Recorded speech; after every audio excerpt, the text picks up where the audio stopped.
ஆதியாகமம் 22ஆம் அதிகாரத்தில் ஆண்டவர் சொல்லுகிறார், ஆமென், நீ என் சொல்லுக்கு கீழ்ப்படிந்தபடியினால் உன் சந்ததிக்குள் பூமியில் உள்ள சகல ஜாதிகளும் ஆசீர்வதிக்கப்படும் என்று ஆண்டவர் சொல்கிறார்.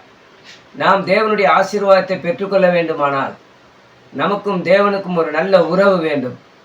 இங்கே ஆண்டவர் சொல்றார், நீ என் சொல்லுக்கு கீழ்ப்படிந்தாய். அப்படியானால் தேவ சித்தத்துக்கு கீழ்ப்படுகிற தேவ பிள்ளைகளை தேவன் எதிர்பார்க்கிறார்.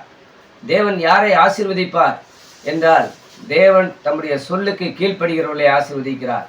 இந்த 22ஆம் அதிகாரம் ஆதியாகமத்தில் நாம் பார்க்கிற வேளையில அவன் 3 விதமான கீழ்ப்படிதலையும் தேவ சித்தத்துக்கு தன்னை அர்ப்பணித்த காரியங்களையும் இங்கே பார்க்க முடிகிறது. ஒன்று, ஆபிரகாம் தேவனுடைய சித்தத்துக்கு தன்னை அர்ப்பணித்தார். ஆமென். தேவன் என்ன சொன்னாரோ, கர்த்தர் என்ன சொன்னாரோ அதற்கு அப்படியே அவர் கீழ்ப்படிந்து செயல்படுகிறவராக இந்த அதிகாரத்திலே நம்மால் பார்க்க முடிகிறது.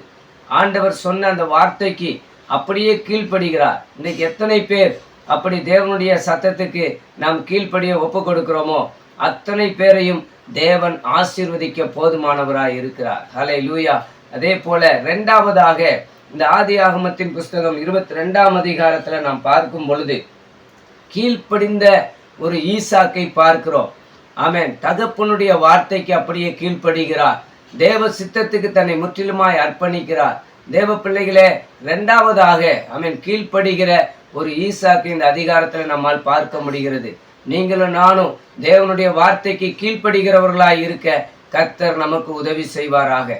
கீழ்ப்படிந்து தேவ சித்தத்துக்கு அந்த சின்ன வயதிலேயே ஆமென் ஈசாக்கு தன்னை தேவனுக்கு ஒப்பு கொடுத்தபடியினால், ஈசாக்கினுடைய நாட்களிலே ஆமென் பஞ்ச காலத்துல ஈசாக்கு ஒன்றை விதைத்தார், 100 மடங்கு ஆசீர்வாதத்தை பெற்றுக்கொண்டார். தேவ ஜனமே, ஈசாக்கை போல ஒரு கீழ்ப்படிதல், தேவ சித்தத்துக்கு அர்ப்பணிக்கிற ஒரு அர்ப்பணிப்பு இன்றைக்கு நமக்கு தேவை.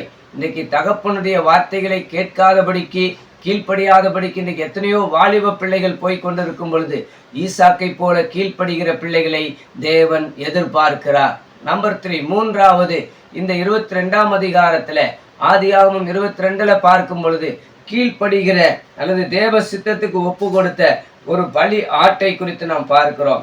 13ஆம் வசனம், ஆபிரகாம் தன் கண்களை ஏறெடுத்து பார்க்கும்போது இதோ பின்னாக புதரிலே தன் கொம்புகள் சிக்கி கொண்டிருந்த ஒரு ஆட்டுக்கடாவை கண்டான் என்று சொல்லி பார்க்கிறோம். அடுத்து, அப்பொழுது ஆபிரகாம் போய் கடாவை பிடித்து அதை தன் குமாரனுக்கு பதிலாக தகன பலியிட்டான். கீழ்ப்படுகிற அல்லது தேவனுடைய சித்தத்துக்கு ஒப்பு கொடுத்த ஒரு ஆட்டுக்கடாவை பார்க்கிறோம். தேவ பிள்ளைகளே, இன்றைக்கு மேய்ப்பனுடைய சத்தத்துக்கு கீழ்ப்படுகிற ஆமென் தேவ ஆட்டுக்குட்டியாக நாம் இருக்க வேண்டும். ஆமென்.